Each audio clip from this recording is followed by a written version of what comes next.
Hello and welcome to this new video on how to change language on OnlyFans. So if you are new here, subscribe and press the notification bell icon. Now let's get started. So firstly, we need to open the web browser of your choice. And in the top of the web browser, there will be a search bar. Click on the search bar and type OnlyFans and press enter in your keyboard. And this is the web search result that is shown to you. And the first web search result is OnlyFans. You just have to click on it. And this is the interface that is shown to you when you have successfully logged in. And in the left hand side, in the bottom part, there is a more option.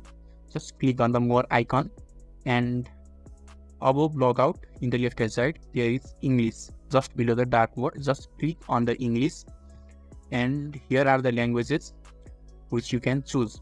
So you can just click on the language that you are comfortable with, and the language will be changed according to the language that you have clicked. So this is how you can easily change language on OnlyFans. So if this video is helpful to you, give a thumbs up button. Thank you.